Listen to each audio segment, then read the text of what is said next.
Madan Mohan Gupta Bhubaneswar actually कौन है मो बड़ भाई जी अच्छा गोपाल गुप्ता से फ्रॉड कर मोर जगह वगह बिक्री करके बापा संपत्ति सब मारिया बस आगुरी भी से करथिला आगुरी सुना बुना सब नहीं बिक्री कर देछि बाप माँ कर तो ये संपत्ति नापी से बस माने आम सब संपत्ति जो अच्छी से शंकर गुप्ता और शिवदयाल गुप्ता से सब संपत्ति नापी बस कम से कम 10-12 कोटी टकर संपत्ति से नहीं जाइए आगुरी आमर जगह जो बिक्री है से 10-12 कोटी टकर संपत्ति से आमर जगह बिक्री कर पैसा नहीं लीगल हायर बाहर कर देछि ता ना रे लीगल हायर माने जो अच्छी टंका पैसा दे कि लीगल हायर बाहर कर देछि तो हमको पर जना पड़ला कि ये सब काम करछि से गोटे बड़ भाई हिसाब रे कौन कहबी जगह तो बिक्री कर देछि पैसा तो नहीं जाइछि एबे ता कोर्ट पर आपण किछि नेशनल एक्शन कोर्ट लेचु जो लेचु कोर्ट जोटा करिवे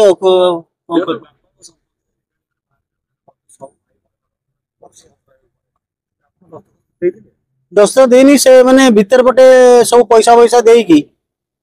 माने तहसीलदार सब भीतर पैसा पैसा देकी सब काम कर देछि और जना पड़ला ना सब जो जगह बिक्री हो गला जब हमर तबे जना पड़ला कि ये जगह बिक्री कर देछि पैसा पैसा नहीं एबे चाहूची से अरे माने कोर्ट रे तो आसीचु कोर्ट रे आशा नेचु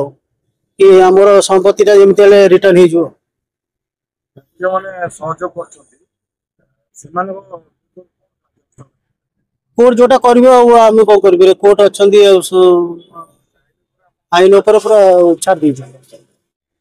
आमर गोटे केस होता गोपाल गुप्ता ना रे भाई आ भौणी दिज केस करते मदन मोहन गुप्ता आ सुशीला गुप्ता जी की गोपाल गुप्ता तांकर लीगल हेयर फ्रॉड करी से टोटाल संपत्ति जाक बिकी देछंदी आ मदन मोहन गुप्ता सुशीला गुप्ता को तांका घरे भी पुरे दो ना हैरान कर जहाद्वारा कि हाईकोर्ट निर्देश थिला जे प्रति डेट रे आसी कोर्ट रे से हाजिर हेबे आ केस को ठीक रूप से तदारख करी संचार करिवे किंतु से हाईकोर्ट रो ऑर्डर को अपमानना कले जहाद्वारा आमर भुवनेश्वर तलकोर्ट तांको ऊपर आज एनबीडब्ल्यू जारी करथिले आ आज से अरेस्ट होगी फराड होचंदी आमे तांको भाई जो मदन मोहन गुप्ता सुशीला